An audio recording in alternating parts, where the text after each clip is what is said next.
Land rich, cash poor. We're talking to the author of a book about the dwindling American farms. He says small farms are going away and there's a lot of problems with that. I say, maybe it's just the evolution of things. That's what we're talking about in this episode of The Business of Agriculture. Hey, Damian Mason here with a question before we hop into this episode of The Business of Agriculture.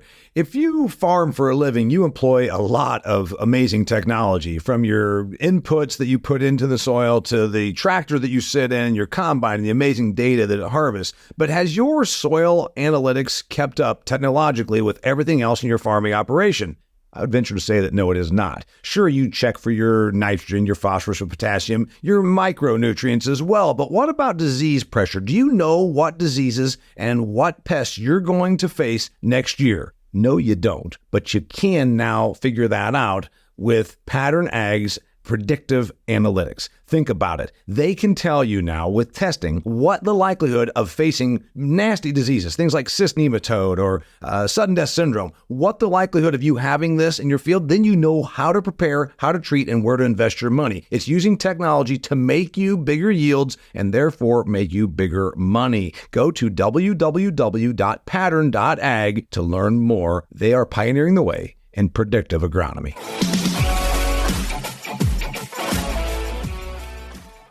Hey there, welcome to another fantastic episode of The Business of Agriculture. You're going to like this discussion. I've got Brian Reisinger on here. He's an author of a book called Land Rich, Cash Poor, My Family's Hope and the Untold History of the Disappearing American Farmer. Brian and I have some things in common.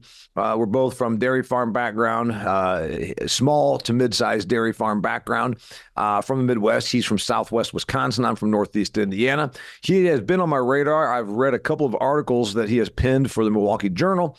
And I got to tell you, I read them, and this is probably going back a few months. I'm like, I don't disagree with this, but some of it's a little, let's face it, a little sentimental, a little heartfelt, like, oh, the poor farm's going away.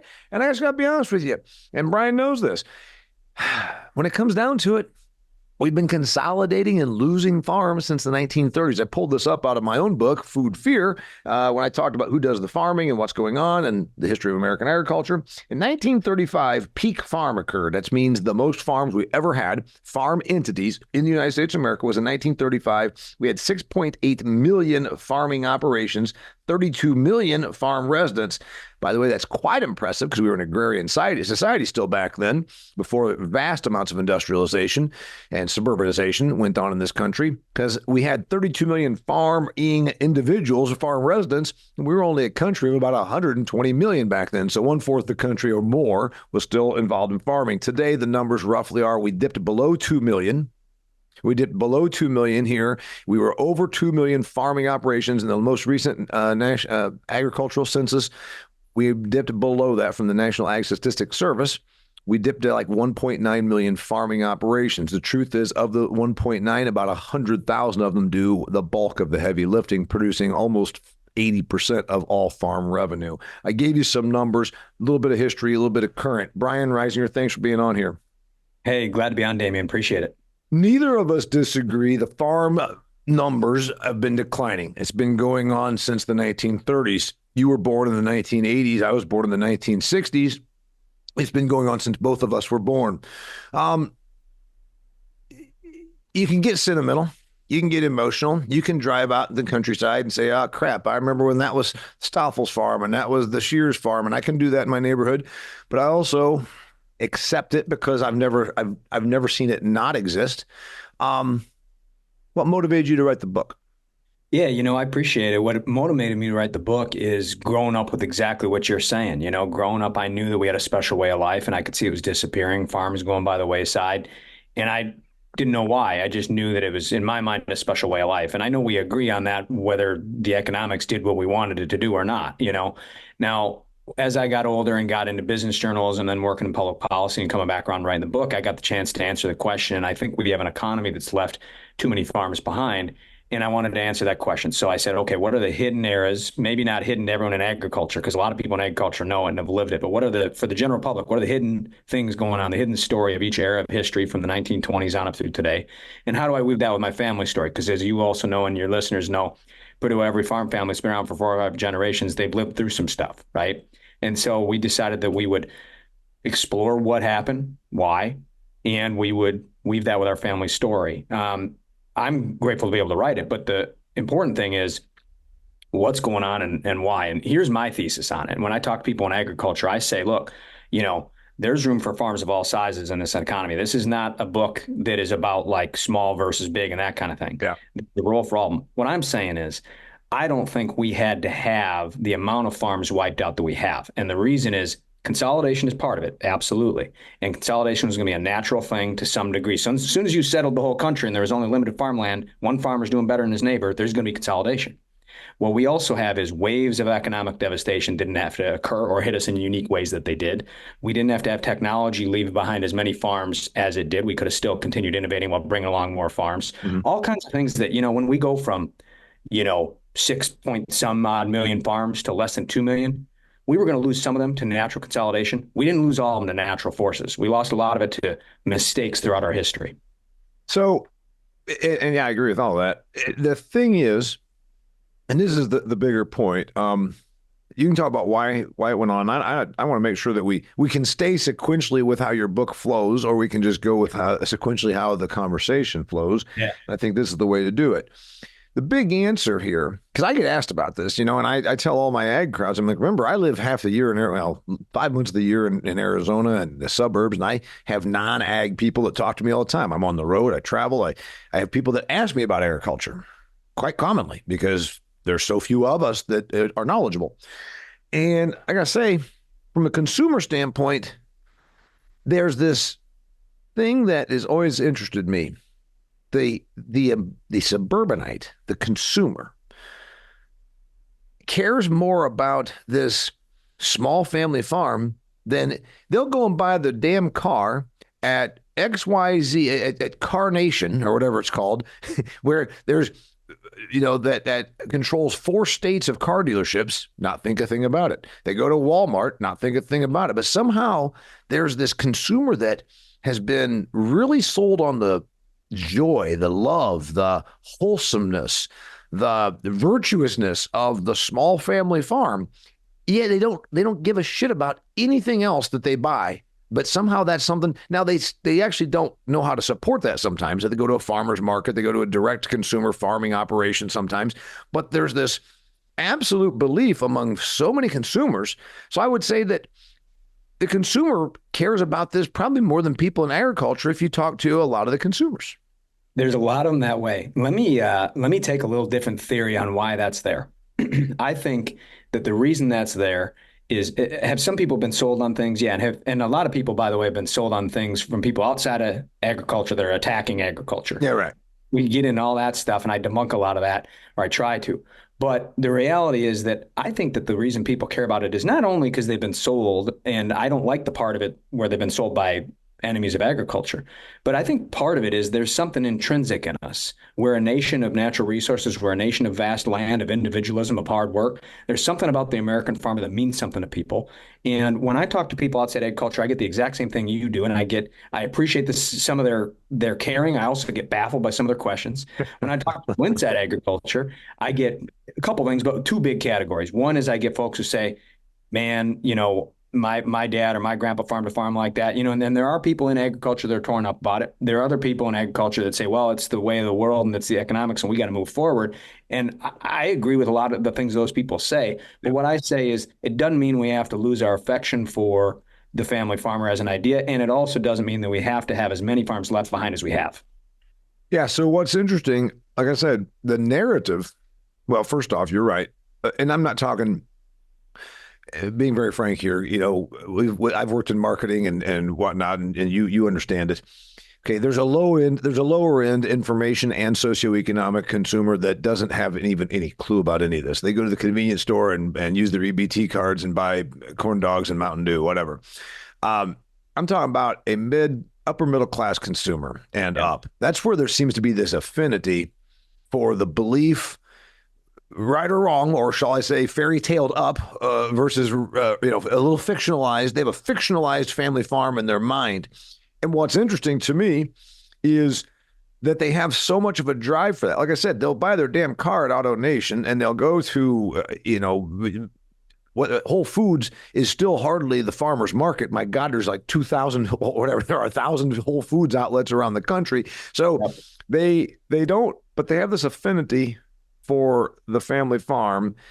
And it's like you said, sometimes because they've watched a Michael Pollan documentary that tells them that, large, big agriculture is poisoning you by spraying the potatoes. And somehow they think that a small farm doesn't do that. And then that's one of the debunks that I always have to do, Brian, is say, I know you've seen Food Inc. and you've seen every other thing that Michael Pollan has put out about the evils of large-scale agriculture. Yeah, well, they use chemicals and GMOs. And I said, and so do a lot of mid and small farming operations.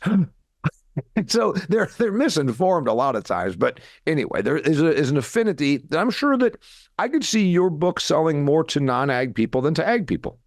You know, what we've found is a little bit of both, and I mean that genuinely, because we find that the people that you're talking about are interested in it because they care about where their food comes from, which is ultimately a good thing, even if there's some things that we want to teach them.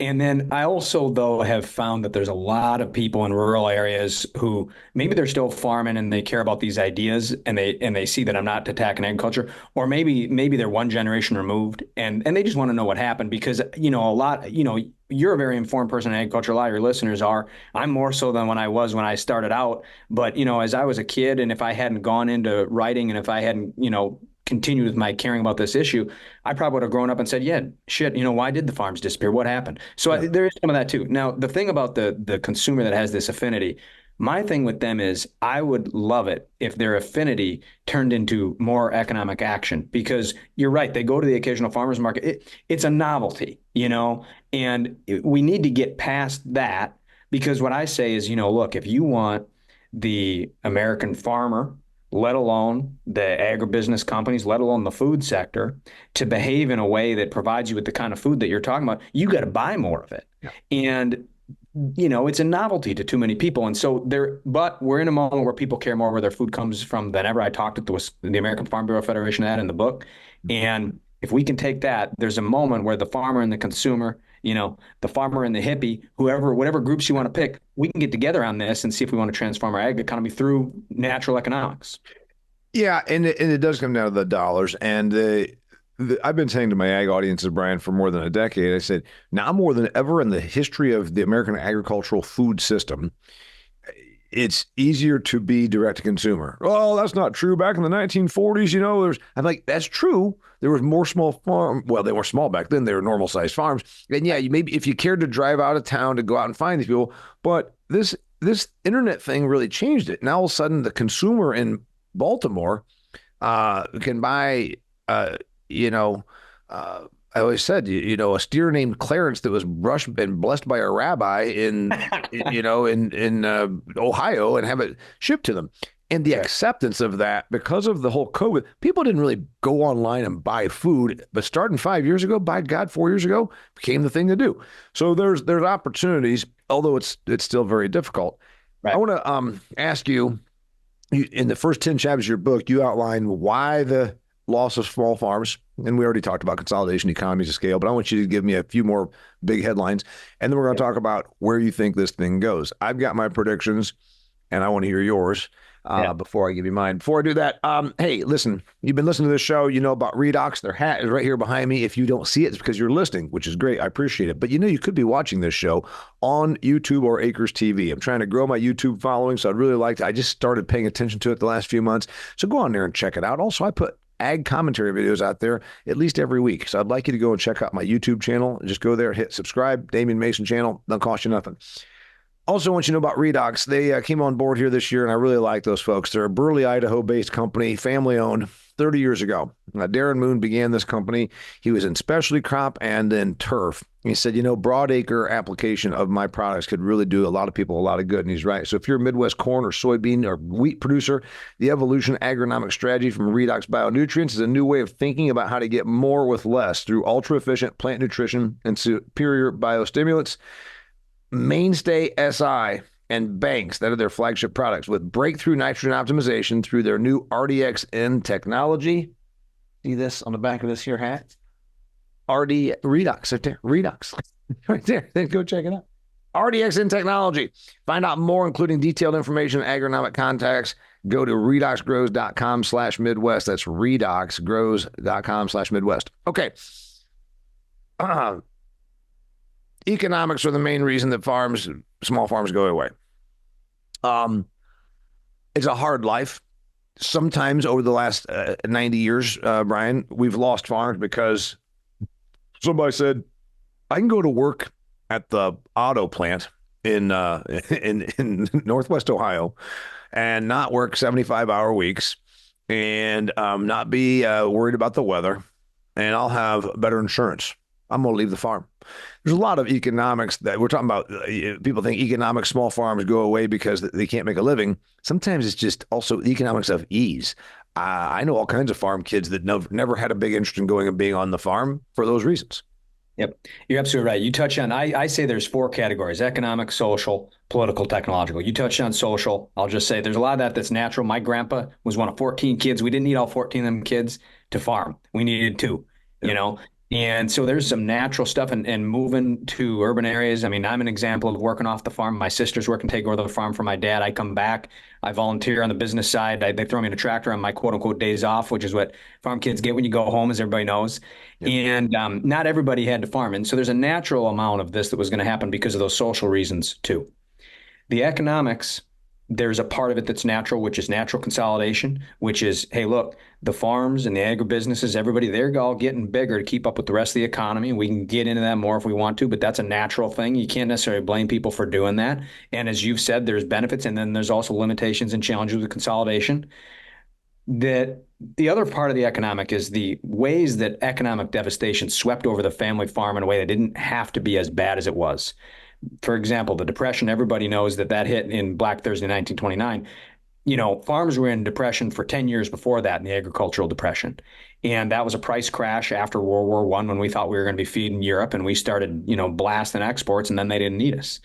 You fast forward through, there's other times, the farm crisis. I mean, for Christ's sake, we had the government telling farmers, take out more debt. By the way, here's some government money to do it. And then within, in some cases, a couple months, by the way, we got to jack up those interest rates to deal with inflation. Now, you can argue the merits for and against both those decisions. Yep. But when farmers are caught in the middle, you got government fueled debt, and then government making that debt more expensive. We lost tens of thousands of farmers we didn't have to. And then that's also true during globalization and trade. Free trade is a good thing. It's got to be structured in a way that doesn't put the farmer in an unfair playing field. So economic is consolidation, is natural, but the economic is also this devastation that didn't have to be so pronounced if we hadn't made mistakes. Yeah, Now, and I mean, you said there's four. You got economic, yeah, social, whatever. I mean, yeah, yeah, economic being the main driver of loss of smaller farms. Within that framework that you just said, that I remember the '80s. I was there and I was paying attention and I saw the devastation. And yep, you could say some of it was policy. Absolutely. Uh, Farms didn't have to get completely over their skis, but usually it was kind of one of those things that it grew. It grew slowly, meaning they got over their skis and then it was this and it was this. So in other words, it wasn't like they made a bunch of bad decisions in one day. yeah, It was a bunch of things that then creeped up. So yeah, there's that. The globalization aspect, and I argue that that's going to be our biggest problem is we're moving into a deglobalization. Look at the tariff push, and it's not just here; it's also in Europe. And look at the almost jingoistic provincial nationalism. China. There's Japanese people being attacked in China right now, physically attacked because they're starting to get more nationalism about how they've been mistreated, or when the Japan army invaded Manchuria in the 1930s. China's going through a nationalism. Like I said, Europe. Uh, yep. and you're going to see more of this. We're going to see a pullback on globalization, which is going to change the economics. So I'm already seeing a bunch of these things. So those are the number one. The other reason? Yeah. So the other ones, I'll just real quickly say political, and we're talking about it already. I know we're going to talk about it more. Policy. The government make, because there's others. And then the fourth category, economic, social, technological, political, technological. The fourth one, technological. Here's one that surprised me. And so as the farm crisis was going on, 70s going into the 80s, right? Yep. What happened is I was talking to a bunch of economists and I said, talk to me about technology. And there was a couple of them, one in particular, Jim McDonald, University of Maryland, very smart guy who's studied consolidation for a long time. And he said that what happened is we had technology that for a long time, 40s, 50s, 60s, was all about more and more field rows, more and more animals, fewer people breaking their backs to do it. That's a good thing up to a point, right? And we needed to do that because, to your point, all these farm kids were leaving for the city. So we had a lot of that going on. But when you got to the 70s, farm wages and factory wages caught up a little bit. And we didn't have to have our technology so focused only on bigger, bigger, bigger. Mm-hmm. Now, that's a good thing to a point, but it didn't have to be only on that. We lost a lot of what they call scale neutral technology. And there's some of it still out there, and American agriculture still innovates, but we could have more farms innovating more if we hadn't lost sight of scale neutral. Scale neutral example, and you and your listeners are probably familiar with this, but an example of it is, okay, with AI, are we going to go toward great big implements where only a big farm could watch it from a NASA bank of screens? Mm-hmm. Are we going to have that? But we're also going to have small modular vehicles that your medium and small size farms could afford to buy individually. You can scale up or down mm-hmm. for spraying fields, that kind of thing. There's a million other examples. Yeah, so across that. Okay, so the economic, obviously, we both agree was the biggest and has been the biggest reason for loss of smaller farms or even mid-sized farms. And then the social part of it, as you said, I'm one of 9 kids. I remember hearing that. Well, your brother's the only one that stuck around and farm. I said, well, who the hell else do you think could have? There wasn't enough living there for my mom and dad, let alone another person, let alone another one after that. So there's the social part of it, which is also bleeds into economic. And then you just talked about political, some policy things that I'm going to get to that here in a little bit, because I think it's definitely, we've erred on the other side now. And then the technology. And I think this is a neat one because we didn't probably think this way in the 70s or 80s when we went through the farm bust, but you just called it scale neutral technology. Yep. And the idea here is, do I have to be a 10,000 acre operation to utilize and capitalize this technology? Or could I still be a small to mid-sized operation and utilize a similar technology or the same technology, but it's not out of my price range because it only works once you get to 20,000 acre farming operation? And that doesn't seem like there's anybody at fault there other than our innovation tended to always go, because that's how we think in ag, bigger, more gallons of milk, more bushels of soybeans, more pounds of gain per day in the feed yards. That's our own fault. Yep. I agree with that. And here's what I'm saying, as I'm out there trying to talk about it, it's about hearts and minds. And I'm trying to say to people, look, if you work in agribusiness or you work in farming, I think there's a value to companies out there. The lion's share of R&D in this country is done by private companies, and God bless them for doing it. And I say, it's of value to you to be able to have technology that allows more farms to be able to partner with you, right? Yeah. And that's something that can be good for them economically. It's also something good for us in cases of disaster. We can get into COVID and different supply chain disruptions and things. But so we need more of our private sector R&D to change. And I'm just saying to people in agriculture, hey, we had to be getting more field rows and more animals for a while. And we've been doing that, but we can also have technology that can help more of the existing farms. We got nearly 2 million farms left. You said it. Most of them are, the big ones are the ones that are doing the heavy lifting on food, but 88% of them are farms that are small farms, whoever's definition that is, it's the government's. Yeah, right. But, they're working factory shifts and pouring concrete in addition to farming. Well, if we can get them to be growing entrepreneurial ventures again, scale neutral technology is one way to do that. That's good for the agriculture sector economically as well. And then the other reason is government, which is, our government R&D, lowest level since 1970s. There's a reason that all the ag groups, whether on the left, the right, or the top or the bottom, all agree we need more R&D from our federal government. Yeah, and I guess we can go backwards here. You just talked about technology quite a bit, and now we're going back into policy. Before we get away from technology, I want to point out, though, that there was 2 years when the farm incomes were good, 21, 22, 23, saw record amounts of ag tech.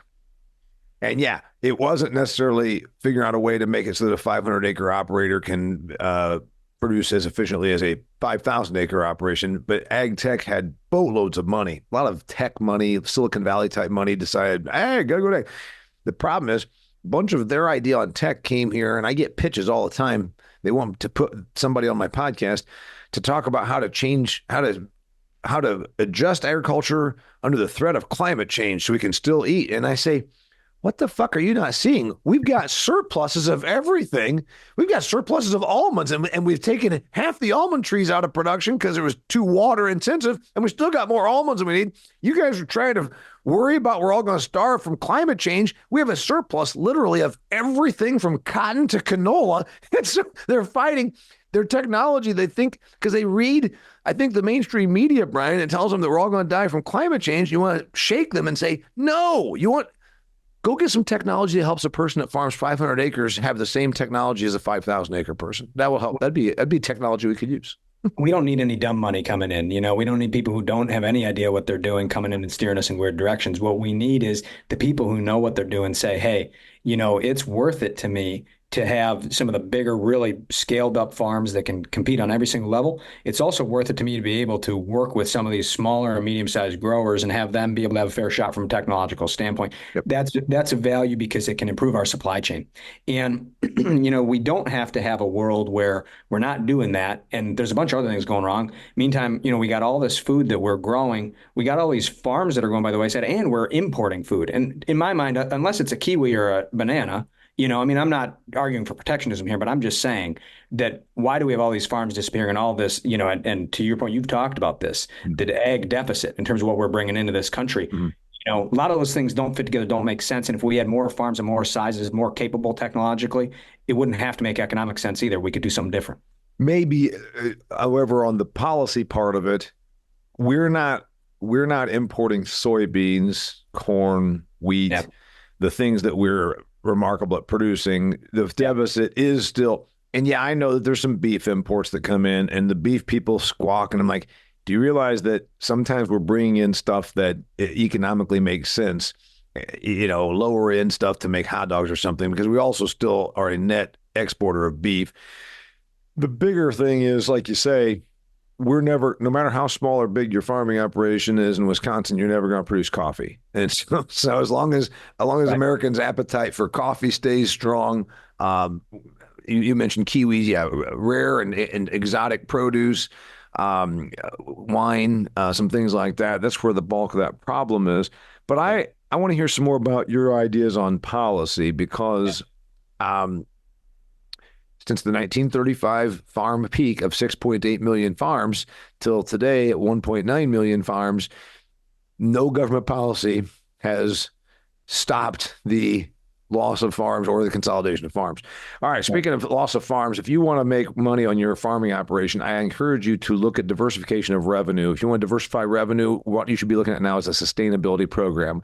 In a few years, it is my absolute prediction, you'll be required to have sustainability programs in place, because you're going to have an increasing amount of environmentalism impacting production agriculture. Why not get ahead of the curve? Go to TruterraAg.com and figure out if you can get in on a sustainability program for every acre you operate. If you are a landowner, you are an ag professional, somebody like me, you own the land, you rent it out. You know what you should do? Tell your farming operator to go and check this out.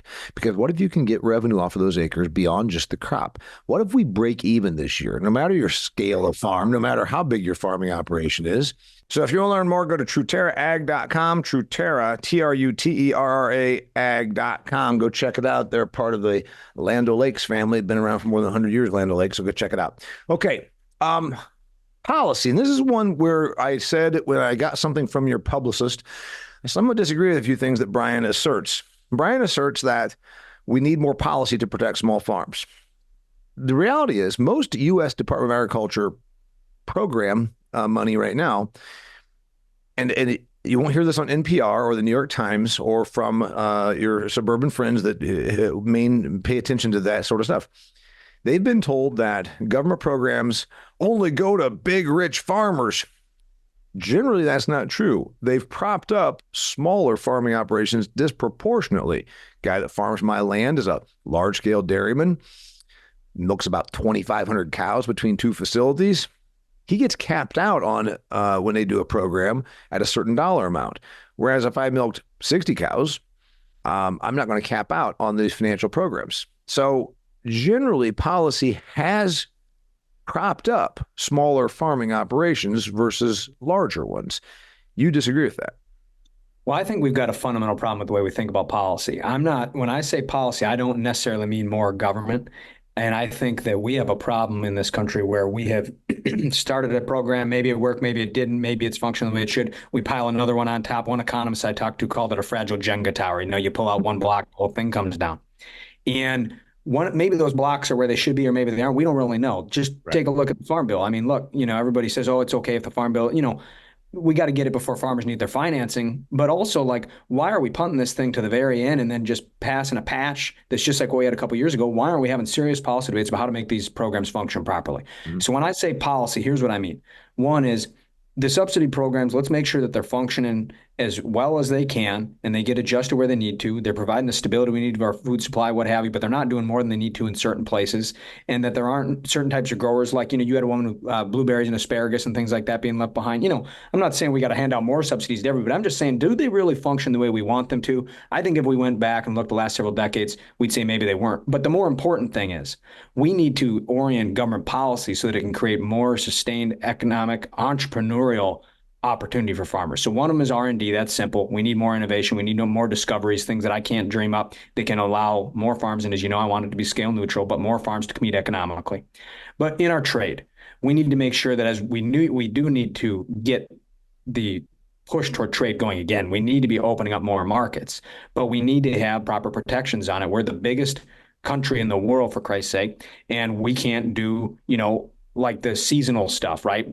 Like the issue of the fact that we'll import stuff from another country, regardless of what time of year it is. The other countries won't do that. They Yeah, won't. no, I had my asparagus person on, Yeah. and it was a bigger picture. The point was, you know what? In February, sure, bring in South American asparagus, but for Yep. God's sakes, for the 3-month window when we can be growing asparagus somewhere in these United States of America, put protections in because that's what those countries do. And I agree to that point, even though protectionism, in a general sense, Brian, harms consumers, but in another general sense, it also guarantees certain outcomes, which could mean a viable asparagus local production. So, yeah, it's a tough one on that because it sounds a lot like protectionism, but there's a lot of things that have been benefited by protectionism.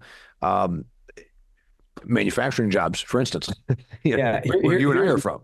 Yeah, that's right. Talk about manufacturing jobs out in Western Kansas, and they're like, "What the hell are you talking about?" Well, where I'm from in Northeast, there's more dollars worth of economic development from manufacturing in Northern Indiana than there is in the cornfield. So it's a real thing.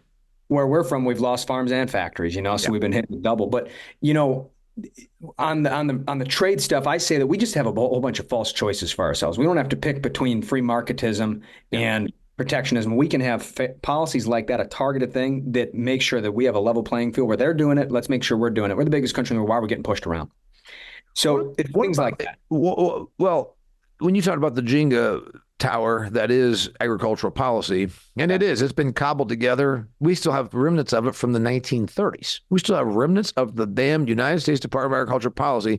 And it's one thing to say, well, you still got the Constitution. That's different. That's talking about human rights. But policy on milk prices from the 1920s and part of our USDA policy. So it's almost like you could start anew. And the reason it doesn't is why? Why don't we get new 2024 style agricultural policy? Is it because the entrenchment of entities that are there? It's a great question. I actually think one of the biggest problems is that we have too few policymakers that actually understand what's going on in farm country and understand how our economics of farming are tied to our economics of food. That's the biggest problem. We need to get more farm in the Farm Bill, not because we need more government spending necessarily, but because we need more policymakers who understand that.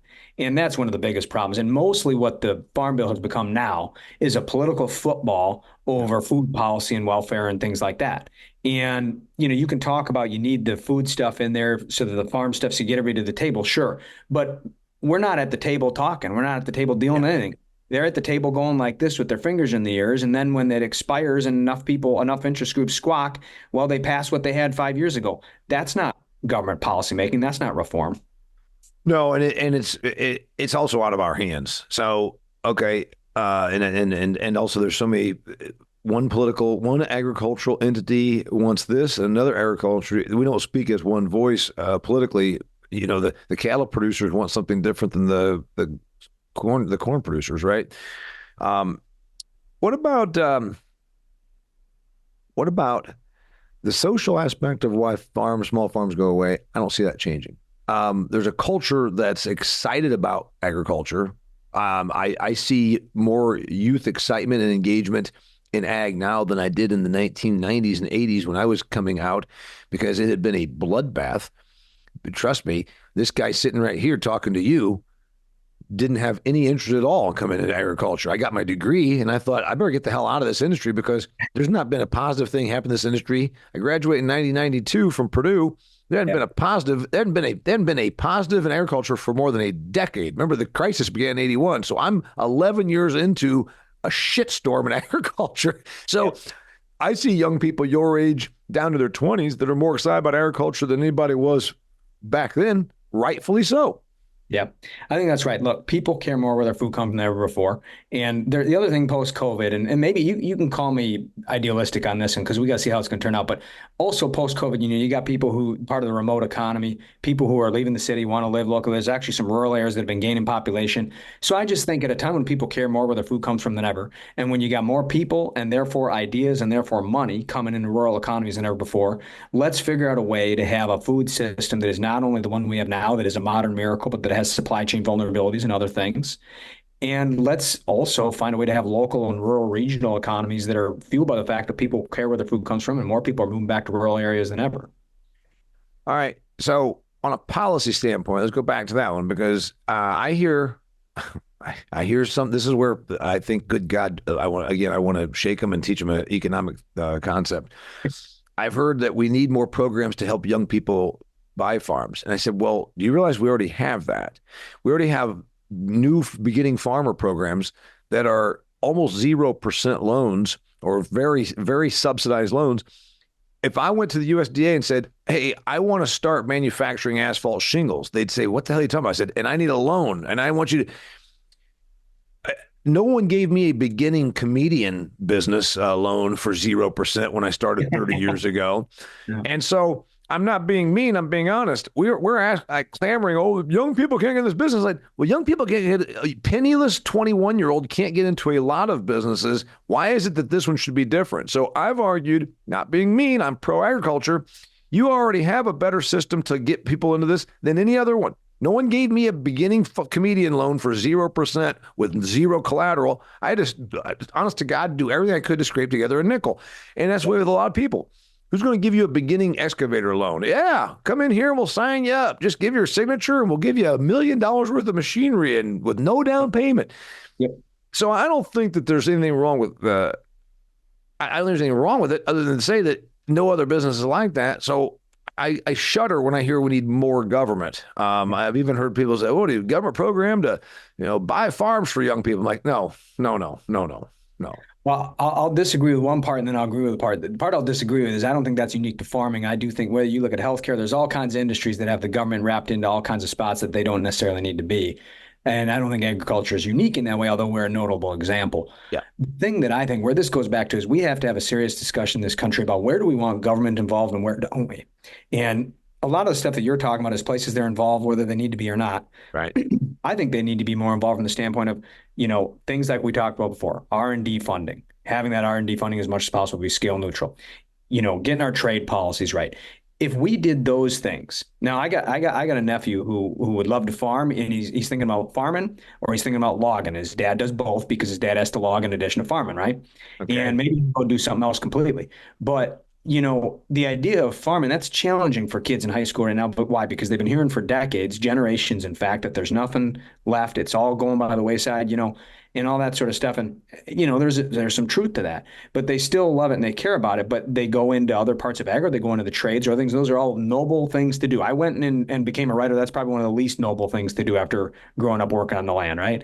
But if it was a brighter future, if there was a shot for more farms and more sizes, because of policies that simply leveled the playing field and allowed more people to compete, I think we'd have more young kids who want to go into it because there's a lot of kids, to your point, that are interested in agriculture, but it's not exactly described by their guidance counselor as a bright future.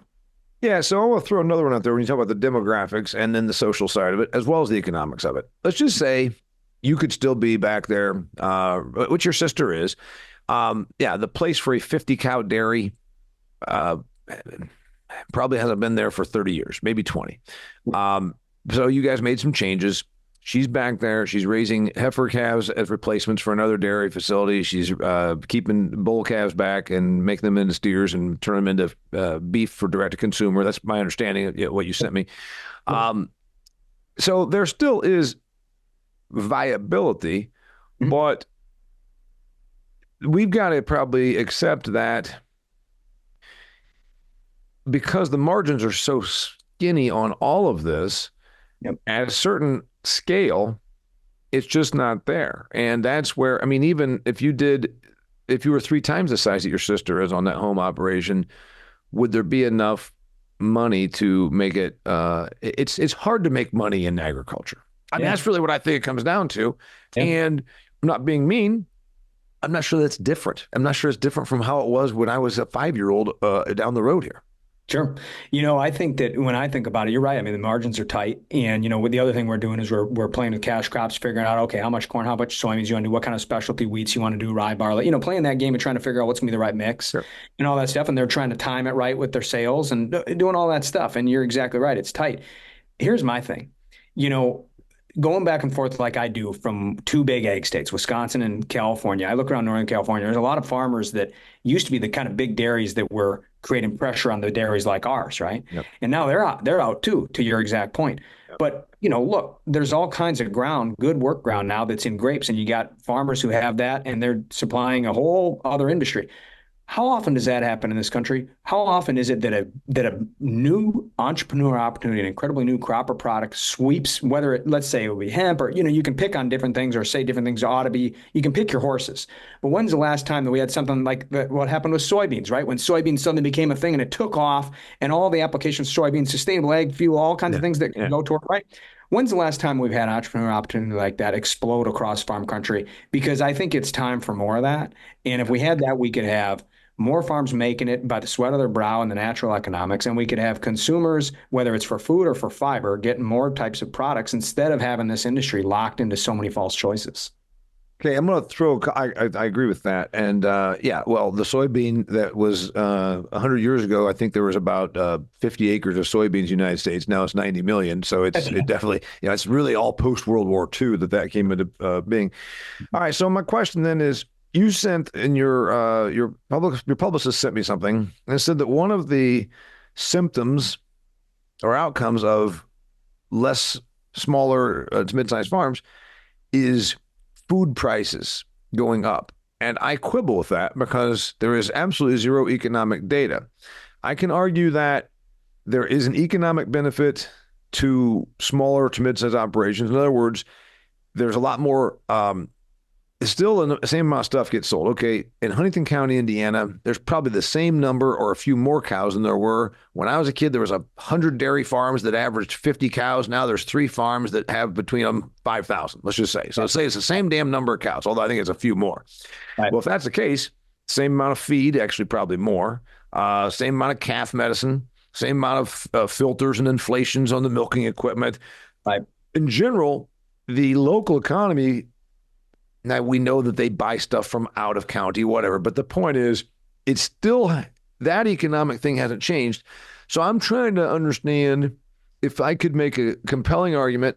I'd say on these large scale dairies, they still have a bunch of employees. Those employees get paid.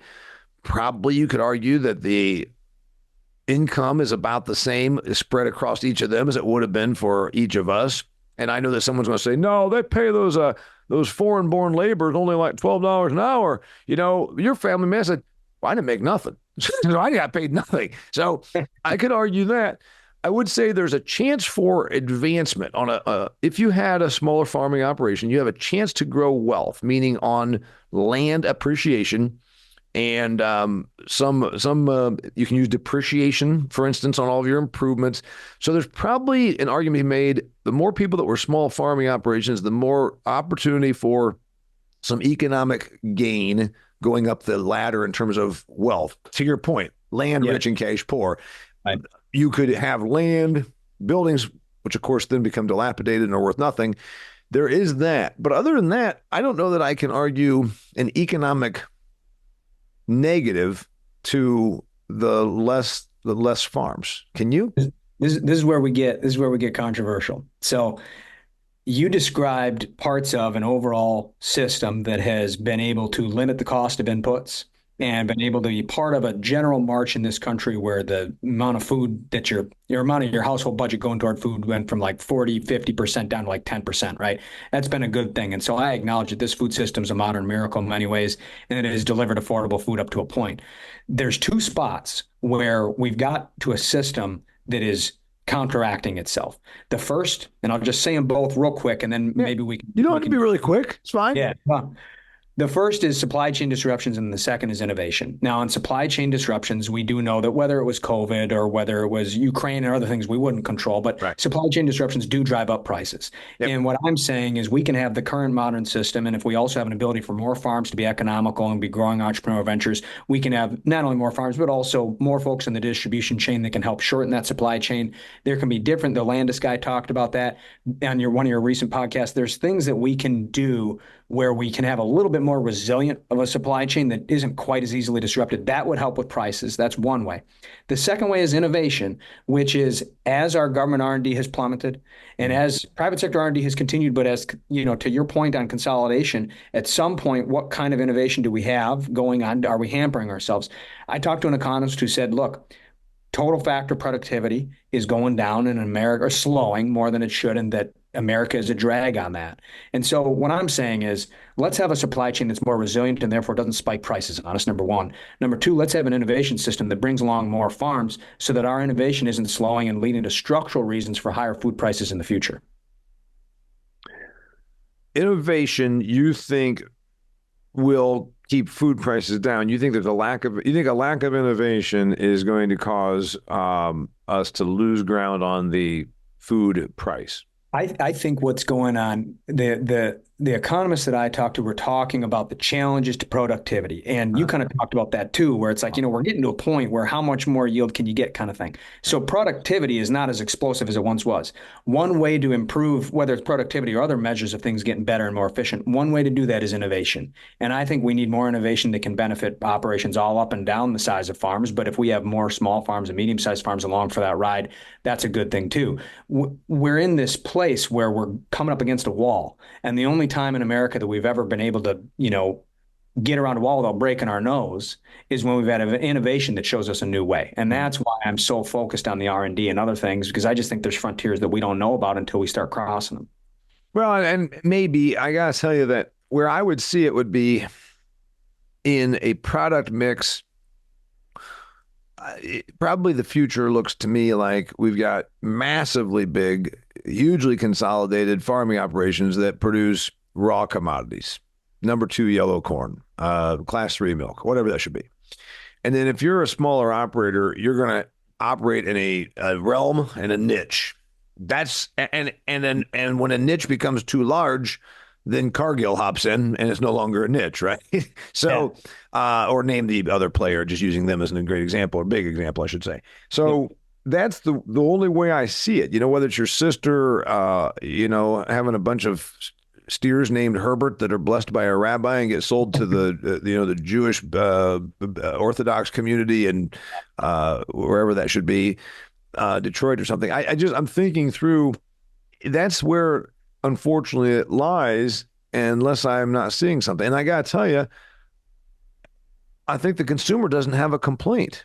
The consumer still loves the idea of the small farm, and there are still adequate numbers of direct consumer. There's more than there ever were, the farmers market and all that. So I'm trying to decide who's going to make the push for this. If we kind of see what favors large scale and what might favor small scale, some of them are transitioning, your sister being an example. Yep. And then the other part of it is, if the consumer has the choice, they can go to Walmart and buy whatever, or they can go to the farmer's market or go online and type in, I want to buy a steer named Herbert that was blessed by a rabbi. Yep. What would be the push for it, Brian, other than people like you with your book? Yeah. What's the push to change it? Yeah, I think that there's a couple of factors that are coming together. One is we've talked about it. It's the fact that people care where more of their food comes from than ever. The other is the food price issue. I mean, there's a lot of heat on that issue in agriculture. I mean, I'm out there saying that, the farmer doesn't make more money when the consumer's shelling out more of it, and then there's all the reasons that we all know for that. So, but like food prices are really a problem for a lot of people. People are very frustrated about that. And we're at a place where there is technology that can help. And so I hope, I mean, maybe this is the idealistic part of my story. Maybe this is the romanticized part from the past that is stuck with me. But I'd like to think and hope that we can have our modern food system, that we can also improve it because people who want to know where their food comes from and because people who are concerned about food prices begin to change some of their behavior in a more meaningful way. So the people in our industry that I grew up in and you grew up in and that you still work in change what we're doing for rational economic reasons. And, there's a little bit of the unexplored thing that can be hard to explain, but, think about like gene editing, for example, and I might get some tomatoes thrown at me over this, but, we're not talking about Dolly the sheep cloning, and we're not talking about square watermelons and shit like that. But gene editing, it's kind of like, think about what hybrid corn did at one time, Yeah, right? right. You can adjust the genes of a crop that can now suddenly be grown in more times of the year or in more parts of the country. It also opens up all kinds of economic opportunity that we can't even calculate. Do you have a problem with square watermelons of all things? I kind of thought that was clever. I mean, it's practical. It's helpful. They stack. They stack. That's right. That's right. They ship better. And by the way, congratulations on the Dolly the sheep reference, because that's going back. Nobody under the age of 40 is going to even know what you're talking about. So Google it. Yeah. I'm with you on a bunch of this, and I lament the loss of farming operations, more of them, not because I have this fairy tale belief that my suburban neighbors in Phoenix do. Oh, and I say, yeah, well, the farm's gone, and the bunch of the barns are torn down, and even the old house I was raised in is torn down. My sister has the 8 acres where the farmstead was, and I own the remaining 72 acres, and it's just no milking cows anymore. And I have people say, oh, that's so sad. I said, sad? I'm not going over there and milk those goddamn cows anymore. I don't want to do it. So I can tell you that I can lament and be a little bit sad, a little bit nostalgic about when there was a whole bunch more farming operations, because it meant you ran your business. And that's the good thing, meaning like you had a chance to improve your situation running a small business or mid-sized business, meaning, it wasn't just going to work for somebody and getting an hourly wage. So I can get in on that. But the idea that I have people that still tell me it's tragic that farms like the one I was raised on aren't in business, and I say, well, I'll tell you what, it could be. You want to go? We'll stack 60 or 70 cows in there, and we'll get a torn down cement stave silo, and you can climb up there and die of asphyxiation and go through all the stuff that's happened on a lot of those farming operations. Lots of people got hurt. Lots of people were stressed out all the time. There's I always guess I bring it fast forward, and I know you and I kind of agree on this. You can get nostalgic, but I'm going to temper it with a little truth about what that looked like. I think a lot of people get a little more reality if they had to go make small square bales, bale hay for a day and see what they think. So I think there's some truth to what you're saying, but there's a little bit of the nostalgia that I'll just say is reality and that I want to make a case for. And, when I think about, there's the hardship and there's also the incredible value of the way of life. And I'll give you an example. My dad. We talk about this in the book. My dad, he was brought in the family business at tender age of 8. We all work with our dads from the time we can walk. But at the age of 8, my grandpa slipped off a corn crib 30 feet and broke his back on the frozen ground. Yep. My dad started doing the work of a man at that age and hadn't quit. And that's hardship, right? And that's hardship. But it also got down into his blood and his bones. And it allowed him to raise us. And, I grew up with all the things that all the farm kids that are listening grew up with as well. Coming down at the early hours to help deliver a calf and seeing it first take its breath, watching the cow dog out the pasture on one whistle from my dad bringing the cows in. There's a value to this way of life, too, that I think we got to be careful to not throw out completely because look, so many of the problems that we've been talking about here, even up to government policy, the number of lawmakers that don't have any idea what's going on farm and how the economies of our farmers affect the economies of our food. Boy, I'll tell you what, if we had more people in this country who were living, growing food, we wouldn't have lost that. I think we're losing a part of ourselves as this goes along, to say nothing of the fact that, if we keep on losing 45,000 farms per year on average for the next century, like we did in last century, we're going to be talking about other bigger economic problems down the road too. Yeah, and I've had that question asked of me. What does it get to where when we have so much consolidation that the farmers control the food, and then all of a sudden I said, well, first off, that's a long way away. I mean, oligopolies exist. It exists in agriculture. We have four meat companies that control the 80% of the meat processing. We got four grain handlers that control 80+% of the grain handle. We got four airlines. So are we going to get to where we have four farming entities? Well, not in your lifetime, nor in my lifetime, nor your kid's lifetime. But I've wondered that. Can I hop on with a certain amount of loss on the idea that the lifestyle, but I also always remember that the lifestyle was also a lot of hard work, and there was a lot of stress. I remember in the '80s. One Christmas I got a work coat for Christmas. That was my gift. And now so I could go out and work some more. So and that was when I was a sophomore in high school. So I can tell you that or a freshman, but I can tell you that there's some agreement on that. I don't know. I don't know what this current economic cycle is going to do to it, Brian. Do you have any predictions? Because we're turning down. Yeah. And we're also turning more protectionist. Yeah. That you'd say would bode poorly for small farms and bode well for consolidation. But also, if government policy flings more money out, which is what's usually happened in a downturn, it probably props up a lot of smaller operations for another several years. Well, that's what I'm afraid of, is that we get trapped in the cycles that we had before. Just throw money, and yeah. Because we don't address the fundamental issues. We don't address the fundamental issues. And I'm always afraid of downturns because it means more of our farms getting wiped out. And to be truthful, during good times, the farms are still disappearing for some of the other reasons we're talking about. So I'm always fearful of that. I wish and I hope on trade that we get tough in ways that allow us to have fair standards, but not in ways that shut us off to other markets. And that's the problem. The problem is that we have a sledgehammer one direction or the other. The 90s was a sledgehammer for unabated free trade, and now we're going the other direction. And that does, you're right. And then, we get government money thrown at it, and that's just a little Band-Aid and kind of gets us all through. And it's a problem. I'm very worried about it. There's no question about that.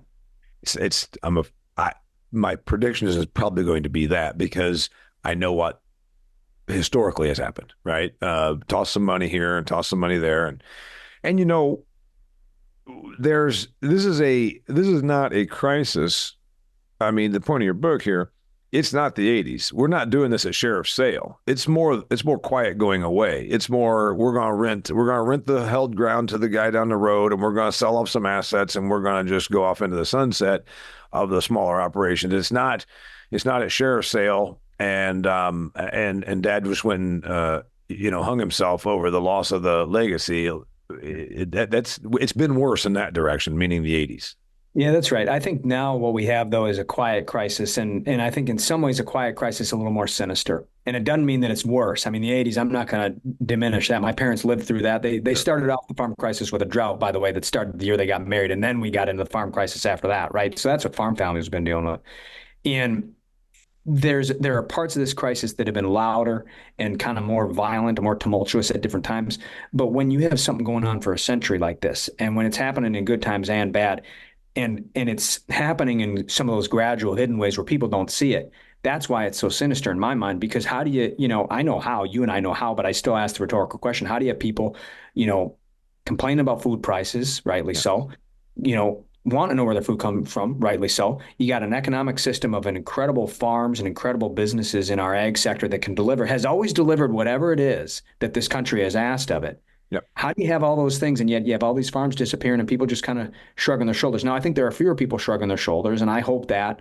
And I think there's a way to change it, but we got to talk about changing it first. And if we all just accept that things are going to be the way they were before going on into the future, well, that's just kind of a loss of hope, and I don't want to do that. I'm going to leave it there. Name is Brian Reisinger. The book is called Land Rich, Cash Poor, published by Skyhorse Publishing. If somebody wants to pick up a copy or get the audio, because we know a lot of ag people are in their car, they're in their truck, they're in their tractor, they're running around, how do they go about doing that? Absolutely. You can get the book anywhere on Amazon or any other online retailer, Audible for the audiobook. That's how my dad read it. You can also get it at bookstores nationwide. You can get it there or you can ask them to order it for you. Land Rich, Cash Poor is the name of the book. My Family's Hope and the Untold Story of the Disappearing American Farmer. His name is Brian Reisinger. Come back here in a couple of years when you get your next topic. Hey, I'd love to. I had a good time. I did too. All right. So next time, I really appreciate you being here. Remember, go and check out my friends at Redox and Truterra, as well as Pattern Ag, three companies that help support this show and make it come to you. Also, would you do me a big favor?